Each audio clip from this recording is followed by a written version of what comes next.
Shocking revelation. Yu Menglong's body at QIHAO Art Museum?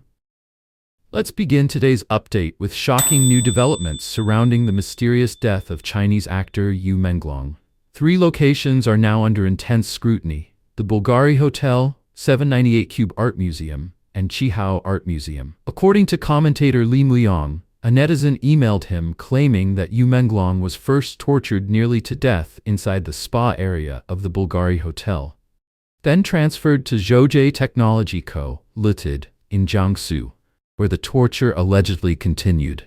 He was then moved again to Sunshine Upper East Residential Complex, where his death from a fall was staged. And finally, his body was taken to the basement of the QIHAO building inside the 798 Art Zone, which, according to rumors, remains in a cold storage room to this day. The same email reported that on the night of September 10th, someone staying at the Bulgari Hotel heard a desperate voice believed to be Yu Menglong's, crying out, "Please let me go." Another netizen reviewing surveillance footage from that night claimed to spot a man resembling Chinese rapper Wu Yaotao, whom we mentioned earlier, now emerging as a new suspect in the case. He too was reportedly at the Bulgari Hotel that evening. Multiple sources have since alleged that, to cover up the truth, the Bulgari Hotel shut down for 3 days, citing cleaning, demolished several rooms, and erased all surveillance recordings while ordering employees to remain silent. Shortly afterward, the QIHAO Art Museum also closed for 2 days. According to the same whistleblower, although Bulgari is an international luxury chain, its Beijing branch has allegedly become a playground for CCP elites and the wealthy. Numerous male and female entertainers are said to be used and manipulated there if they comply. Those who resist are allegedly imprisoned in the hotel's basement until they submit. Another netizen claimed that Beijing's Chaoyang district hides many so-called dens of corruption, glittering hotels and art museums above ground, but secret detention chambers below. The Bulgari Hotel, they noted, stands right next to the PLA General Hospital, connected by underground tunnels to nearby art spaces. A perfect triad of secrecy. What role does the PLA General Hospital play here? Could it be involved in organ harvesting operations? And from there, the bodies are said to be transferred through the tunnels to the 798 Art Museum. It's horrifying even to imagine. Further compiled reports point out that within Tianyu Media Company, at least 9 contracted artists have died under suspicious circumstances in less than a decade. Car crashes, building falls, unexplained deaths. Besides Yu Menglong, the list includes Tan Beishi, Shang Yubo, Bian She, Chao Renliang, Benshi, Renjiao, Lu Jiayong, and Kai Zhong, among others. Can all of this still be considered coincidence? Or is it the trace of a systematic killing operation? Is this still a place that cultivates artists, or has it become a graveyard for them? One source added that the 798 Art Zone is operated by the state-owned Qixing Group, which allegedly stores numerous bodies. To trap the souls, it is said that 7-star soul-locking pins are placed in red threads tied to victims' shoes, so their spirits can neither escape nor seek justice. Could this be reflected in this photo we've seen circulating in recent days? The same email concluded, "This isn't just about the entertainment world or the hospitals. It's about an international-level criminal system orchestrated by the CCP. A comprehensive network of terror. I want to cry to death. That's why ordinary people feel so powerless and unable to resist." Another post suggested that the 798 case may involve far more victims, and that attention was deliberately shifted to Bulgari to keep the wider network from being exposed. As one user summarized, 798 and Bulgari together form the artery of these demons, their true den of evil. The hidden code of 798, dark rituals beneath the art museum.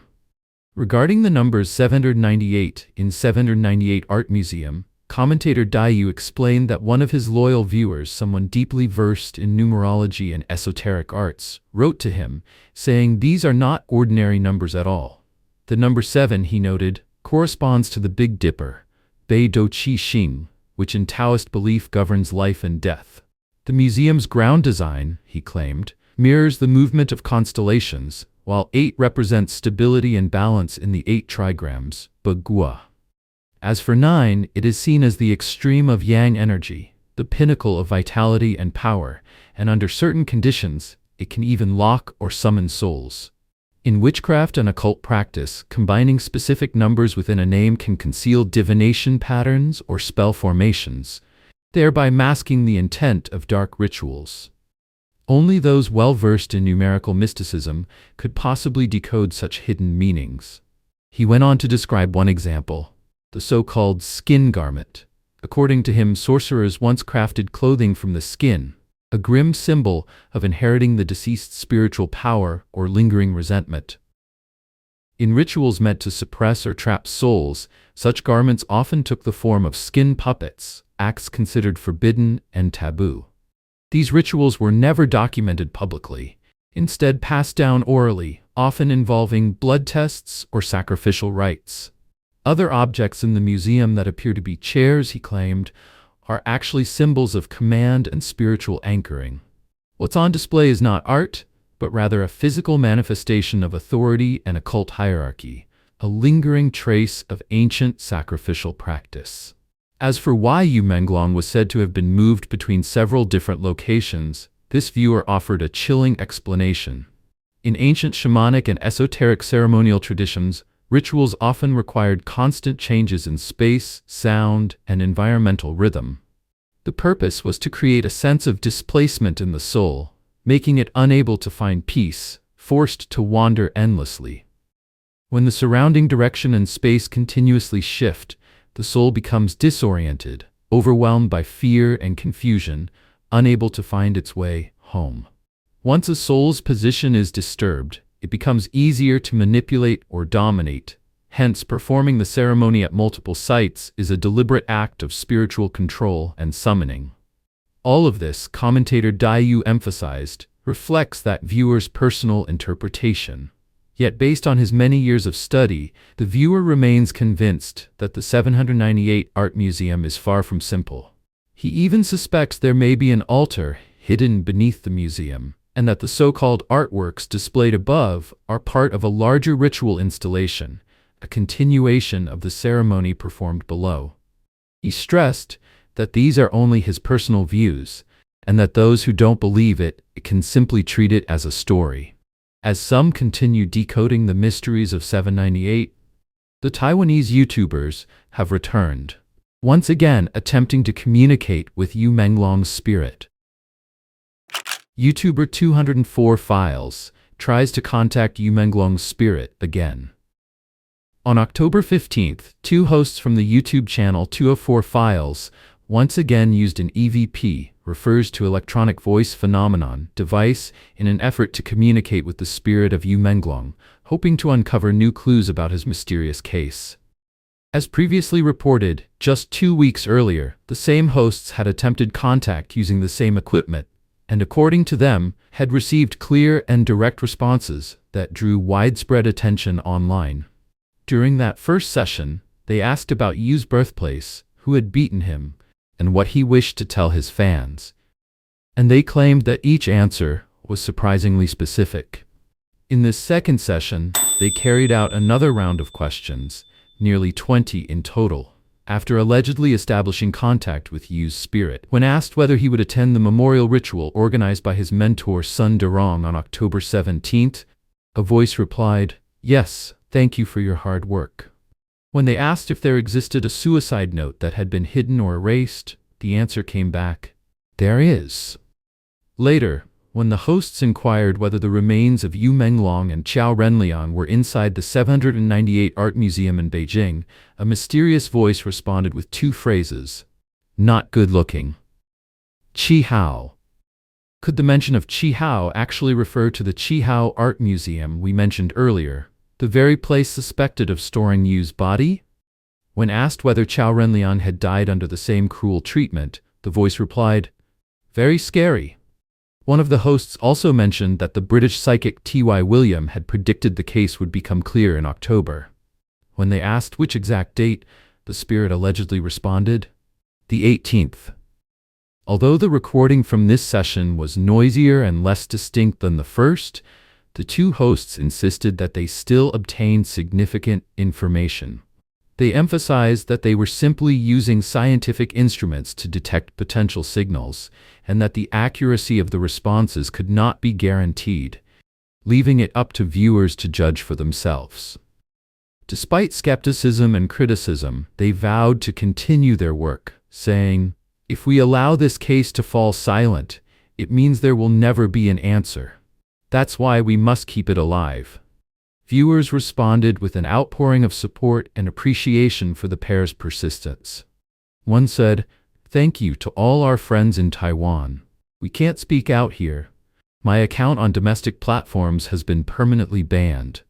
Thank you for helping us share the truth." Yet even as people fight to speak the truth from the shadows, chaos is erupting behind the scenes, this time inside the regime's own propaganda machine. Behind the scenes chaos. China's two most powerful propaganda agencies at war? In recent weeks, a shocking revelation from inside China's censorship machine has peeled back the curtain on how fractured the Chinese Communist Party has become. A content moderator from the popular Chinese platform Bilibili reportedly fled the country and exposed the behind-the-scenes chaos between two of China's most powerful propaganda organs, the Central Propaganda Department and the Cyberspace Administration of China. According to the whistleblower, both departments issued conflicting directives following public outrage over the new K-visa program, a policy intended to attract foreign scientists, engineers, and researchers. After the policy was announced in mid-August, Chinese netizens erupted. Why bring in foreigners? Aren't our PhDs and master's graduates talented enough? Despite China's severe youth unemployment crisis, the CCP claimed the visa would help the country bring in global talent. But the backlash was swift. K-visa became one of the most discussed topics on Chinese social media, repeatedly topping Weibo's trending list and forcing authorities to intervene. That's when the battle between Beijing's propaganda giants reportedly began. On September 29th, the whistleblower's team was instructed to promote K-visa videos. The next day, a new email arrived ordering them to suspend all related discussions. Hours later, their supervisor reversed course again, telling them to resume promotion. Confused staff began asking, "Who do we listen to? The Cyberspace Administration or the Propaganda Department?" By early October, comment sections under all K-visa-related videos were quietly throttled. Viewers could only see one comment every 30 minutes, effectively silencing public debate. As one netizen confirmed, only official media content remains. The timing matches exactly what the whistleblower described. Days later, the same reviewer revealed they had resigned and were leaving China, while a colleague had been detained for questioning. In their final post, the whistleblower described years of emotional exhaustion. "Since 2019, I've reviewed endless political content. To earn a small monthly bonus of 500 yuan, about $70, I had to moderate the political section, which is far stricter than any other. Every day we received contradictory orders from both the Propaganda Department and the Cyberspace Administration." They explained that companies often paid Bilibili to manipulate exposure, either pushing favorable coverage or burying negative stories. If Xiaomi or Huawei faced bad publicity, we were told to boost those videos. But when it came to videos about the elderly begging for food or medical treatment, they got no traffic at all. I felt like a bad person. Then came an even more explosive revelation. The Propaganda Department had ordered moderators to suppress all videos about actor Yu Menglong, whose mysterious death sparked global attention. Officials feared the case could be interpreted as an allusion to leadership. Yet, paradoxically, Bilibili was told by another authority, the Cyberspace Administration, to promote those same videos, especially those mentioning the 798 Art Museum, a location rumored to be linked to Yu's death. The reviewer said, "One side wants total silence, the other wants exposure. It's chaos, power fighting power while the public is deceived." This is life inside the CCP's propaganda system. We, the lowest-level workers, oppress others while being oppressed ourselves. Censorship is an inhuman job. I'm just glad to be free. Yu Menglong's case, now beyond one actor's death, has revealed something deeper. China's propaganda empire is no longer unified. The rivalry between the Central Propaganda Department and the Cyberspace Administration has now burst into the open, exposing an internal struggle for dominance over the nation's information control. What the whistleblower described, contradictory orders, suppressed truth, and open infighting, shows that Beijing's Iron Curtain is cracking from within, as the CCP's carefully crafted image of unity collapses under the weight of its own internal power struggle.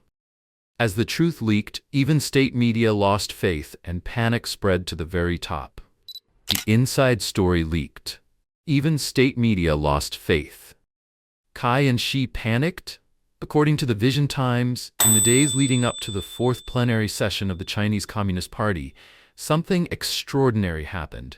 An agency that had long operated from the shadows suddenly stepped into the light. The CCP's National Administration of State Secrets Protection, also known as the Bureau of Confidentiality, quietly emerged from obscurity with a public accusation, claiming that Chinese media outlets had used sensitive materials from classified documents in their reports, thereby leaking state secrets. At first glance, the move looked like a simple warning to journalists, but analysts say it signals something much deeper. Beijing's ruling elite has lost control of its own information system. For the first time in years, the CCP's Secrecy Bureau was brought to the forefront, not to guard secrets from foreign spies, but to contain the leaks coming from within the party itself. According to observers, the timing couldn't be more telling. Just before the party's key political meeting, insiders have been leaking information at a rate unseen in decades. Major stories, such as the rumored stroke and collapse of Xi Jinping before the third plenum last year, and internal reports about top generals Miao Hua and He Weidong, first surfaced abroad, then were later confirmed. These weren't ordinary rumors. They came directly from inside the CCP system, exposing an unprecedented collapse of discipline and trust. That internal breakdown, experts say, is what pushed Xi Jinping and his powerful aide Kai Chi to panic. As Taiwan-based researcher Shen Mingxi put it, the sudden reappearance of the Bureau reflects a regime obsessed with hiding its family scandals. Political commentator Chen Pokong was more blunt.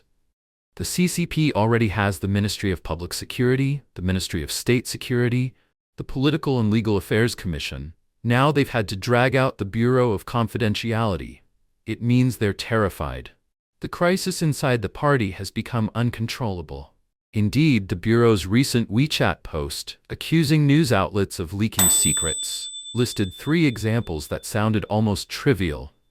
An interview where a journalist cited a classified file, a newspaper article based on a government disk, and a TV report showing new weapons. But what matters is not the content, it's the desperation behind the message. The leadership is no longer worried about foreign espionage. It's worried about its own people. Sources say this internal paranoia has reached a point where even state media is no longer trusted. Commentator Tang Jingyuan notes that the CCP has begun tightening control over official reporters, fearing that they might, intentionally or not, expose the party's inner workings. Tang said, "This crackdown shows 2 things. Externally, the CCP faces growing pressure after its failed wolf warrior diplomacy. Internally, it's trapped in a knife-edge power struggle where everyone fears betrayal." For decades, secrecy was one of the CCP's greatest weapons. Its internal apparatus, hidden offices, coded documents, and shadow bureaus formed an invisible wall protecting the party from scrutiny. But that wall is now full of cracks. Today, the regime's biggest threat is not an outside enemy. It's the information leaking from its own ranks, as officials and insiders quietly pass materials to foreign and independent outlets. Bringing the Bureau of Confidentiality into public view is not a sign of strength. It's a sign of desperation. It reveals a leadership that no longer trusts its own system, a propaganda machine that no longer believes its own stories, and a ruler who feels the ground shifting beneath his feet. The inside story has been leaked. Even state media no longer believes it. And in their panic, Kai Chi and Xi Jinping have done the unthinkable, dragged a secret agency out of the shadows, hoping to hide what's already spilling into the light. What do you think? Share your thoughts in the comments. We'd love to hear your perspective. And don't forget to drop this icon in the comments to help us beat the YouTube algorithm. If you found this analysis valuable, please like, share, and subscribe so you don't miss future updates. Thanks for watching. See you next time.